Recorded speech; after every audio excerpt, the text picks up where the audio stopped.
She constantly compared me to her more successful ex, so I finally told her to go back to him. She did, and he immediately put her in a prenup. Now she's texting me that I was right. Hey viewers, before we move on to the video, please make sure to subscribe to the channel and hit the like button if you want to see more stories like this. Thanks. The memory hits me sometimes when I least expect it. It's not a big moment, just a fragment.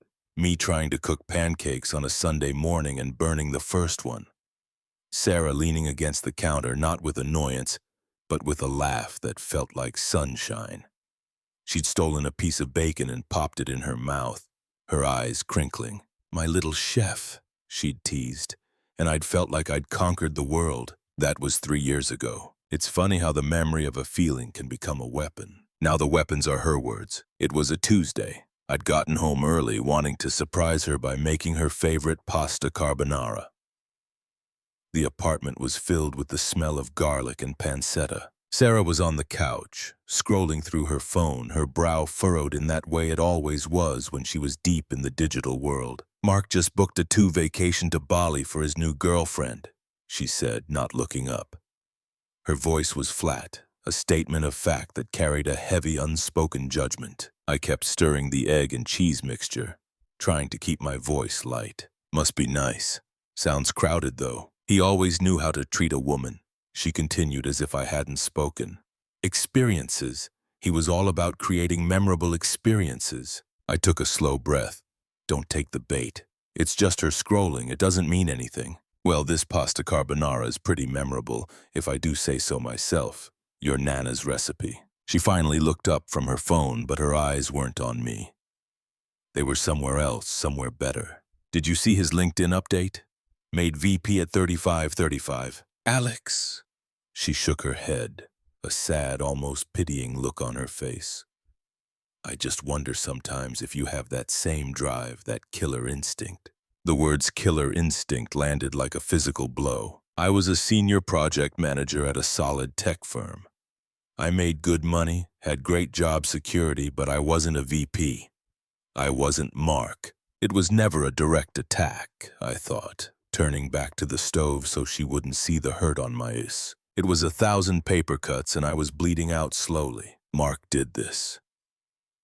Mark would never that. Mark was a ghost in our relationship and he was winning. The comparisons had started subtly a year into our relationship. A comment about how Mark drove a certain car. A remark about how he'd taken a risk on a startup that paid off. At first I'd taken it as a challenge. I'd work harder, try to be more romantic, try to be more. But the goalposts kept moving. I was always competing against a phantom. I saved for 3 months. Our 4-year anniversary was coming up, and I was determined to prove I could create a memorable experience. I booked a table at Le Jardin, a place so fancy the menu didn't have prices. I wore my one good suit. Sarah wore a little black dress and looked stunning, but her smile seemed tight, practiced. We were halfway through our appetizers, seared scallops that cost more than my weekly grocery bill, when she put her fork down. Mark took his fiancée to Clayette last week, she said, pushing a piece of fries around her plate. He posted about it. The tasting menu was 17 courses. This place is cute, though. Something inside me, something that had been bending for years, finally snapped. It wasn't a loud break. It was a quiet, final click. I put my own fork down, the silverware clinking softly against the fine china. The ambient chatter of the restaurant seemed to fade away. Sarah, I said, my voice dangerously calm.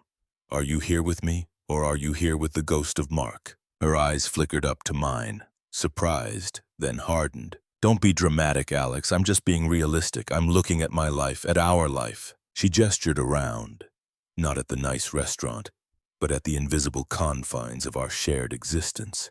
It's comfortable, it's safe. She leaned forward, her voice dropping but losing none of its cutting edge. With Mark, everything was an adventure. He had this energy, this power. He was a king, and he made you feel like a queen. With you, she let the sentence hang in the air, her eyes sweeping over me from my suit to my face, dismissing everything I was. With you, it's just safe. I think I'm tired of safe. I think I need a king. There it was, the final brutal comparison. I wasn't just adequate. I was a placeholder. the stable, boring prince consort while she waited for the throne to become available. I looked at her. I really looked at her. The woman I dreamed of a future with. The woman whose laughter I'd once thought was my favorite sound. And all I felt was a profound, bone-deep exhaustion. I was done. I didn't raise my voice.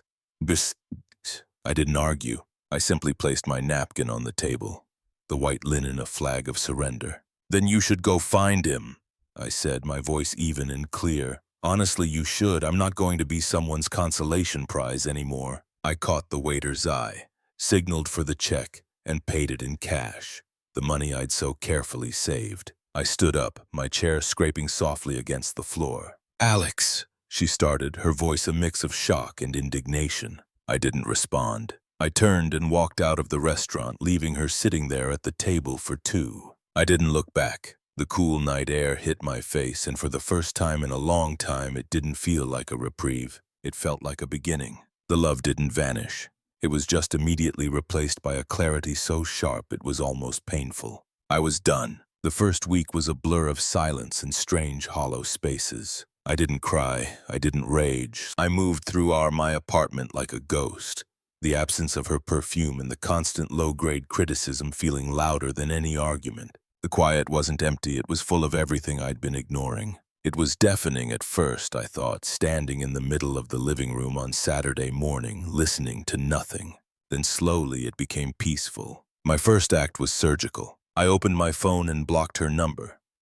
I went through every app, Instagram, Facebook, even LinkedIn, and blocked her there too. I didn't defriend. I blocked.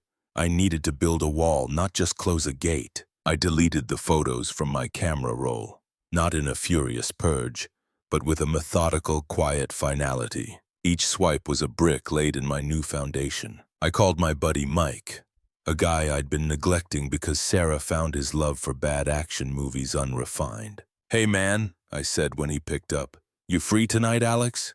"Yeah, of course. Everything okay?" "Sarah and I are done. I'll tell you about it. Just need to get out." There was a pause. "I'll get the beers. Come over." That night, surrounded by the comforting chaos of Mike's man cave and the glorious absurdity of a commando marathon, I felt a knot in my chest begin to loosen.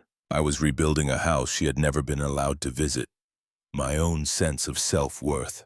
The next Monday, I went back to work, but with a different focus. Before, my career was a means to an end, to provide, to be stable. Now I looked at my projects not as stepping stones to some mark-like VP title, but as puzzles I genuinely enjoyed solving. I started going to the gym, not to build a body that would impress her, but because the physical exhaustion felt cleansing. I dug my old acoustic guitar out of the closet and remembered how to play a few chords. The calluses on my fingers were a satisfying, real pain. A month in, my phone buzz. It was a text from Jess, a mutual friend who had always been the most balanced of Sarah's circle. "Jess, hey, just heard about you and Sarah. I'm so sorry. She's already flaunting Mark all over Instagram. It's gross. She says he's so much more serious than you were. Are you okay?" I stared at the message. The old me would have felt a hot spike of jealousy and inadequacy. The new me felt nothing, a distant academic curiosity. So it happened fast. My thumbs hovered over the keyboard. The automatic response, the polite programming, was to type, "I'm sorry to hear that." But I wasn't sorry at all. I deleted the words. Instead, I wrote, "I'm doing great, Jess. Thanks for checking in. Hope you're well." I didn't ask for details. I didn't take the bait. I put the phone down and went back to tuning my guitar. The message was a ripple from a ship that had already sailed from my harbor. The real tsunami came 2 months later. I was meal prepping for the week, a new habit I'd come to enjoy when my phone rang. The screen showed Chloe, Sarah's sister, the family enforcer. I almost didn't answer, but a morbid sense of curiosity won out. "Alex, it's Chloe." Her voice was sharp, accusatory, as if I'd caused the problem by existing. "I know who it is, Chloe. Look, I know Sarah hurt you, but you need to talk to her. This isn't you. This silent treatment is childish." I leaned against the kitchen counter, the cool granite steadying me. "What isn't me, Chloe?" She let out an exasperated sigh. This whole Mark situation, it's not what she thought. He's intense. I remained silent, letting her fill the void. "He made her sign this insane prenup," she blurted out. her voice dripping with disgust. She gets nothing if they divorce, nothing, not a dime. It's so controlling. She's miserable. She says he watches every dollar she spends. You wouldn't have done that. I felt it then. Not sympathy for Sarah's misery, but a cold, hard sense of validation. The king wasn't just building a castle. He was putting the queen in a dungeon with a financial lock. That killer instinct she'd so admired was being used to protect his kingdom from her. "Chloe," I said, my voice flat and final. "That sounds like a problem between Sarah and her fiancé. It has nothing to do with me." "But Alex." I ended the call. No drama, no goodbye, just silence. I looked down at the chopped vegetables on the cutting board, the colors vibrant and full of life. A prenup, the ultimate symbol of Mark's success protecting his assets. The king was fortifying his castle and the queen was just a visitor with a temporary pass. I didn't feel joy or shenan, I felt nothing. And in that nothingness I found a profound and unshakable peace. The lesson was complete. The test was over and I had passed. The first text came through on a random Thursday from a number I didn't recognize. But I knew. Of course I knew. Unknown number. "Alex, I saw a photo of us at the beach today. The one from Cape Cod. You were so sunburnt. I miss that. I miss us." I was in the middle of a set at the gym, the barbell heavy on my shoulders. I read the words, my heart rate barely flickering. The memory was there. The sting of the sunburn, the taste of salt, her laughing as she applied aloe vera to my back. But it was like watching a movie about someone else's life. Her words were like rain on a window pane. I could see them, but I couldn't feel them. I finished my set, re-racked the weight, and blocked the number. A week later, another new number. This one arrived as I was finalizing the plans for a solo hiking trip to Colorado. A trip born from my own interests, not from a need to compete with anyone's Instagram feed. Unknown number.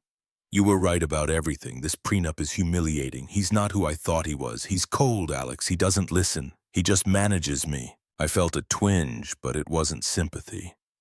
It was the faint echo of the validation I'd felt talking to Chloe. She was finally seeing the man I'd always known was behind the title and the vacation photos. I didn't reply. I simply tapped block. The action was becoming routine. The third message came a few days after that, its tone shifting from wistful to demanding. It buzzed my phone as I was laughing with Mike over pizza, telling him about my upcoming trip. Unknown number.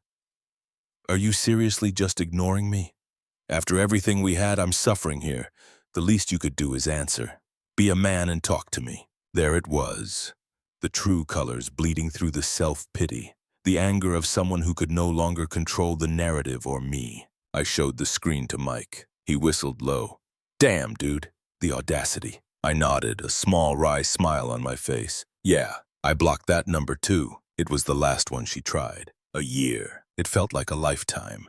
And also just a blink. The guy who had walked out of that restaurant was a stranger to me now. I'd taken the trip to Colorado.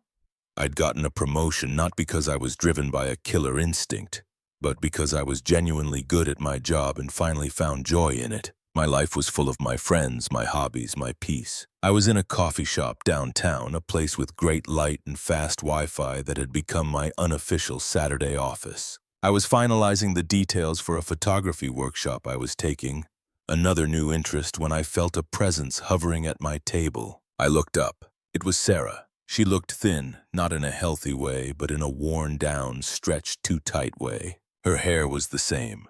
Her clothes were expensive, but her eyes held a frantic, tired energy I'd never seen before. The confidence, the dismissive smugness was gone, replaced by a raw desperation. "Alex," she breathed, her voice shaky. "My God, you look good." And I did. I was relaxed, tanned from my hikes, wearing a well-fitting sweater. I felt good. "Sarah."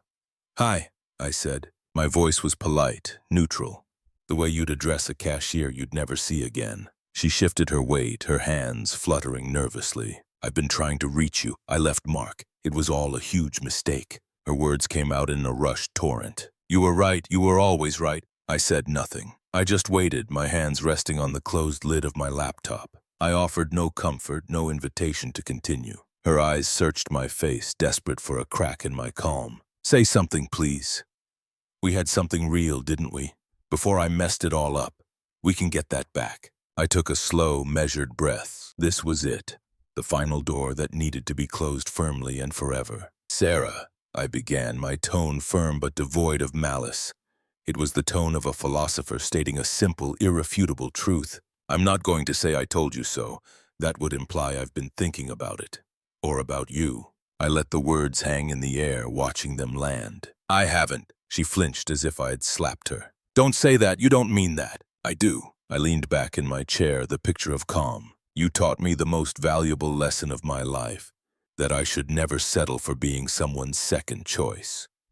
So I didn't. I chose myself." I gestured slightly, a small motion that encompassed my laptop, my relaxed posture, the entire peaceful reality of my new life. And because of that, I'm happier than I've ever been.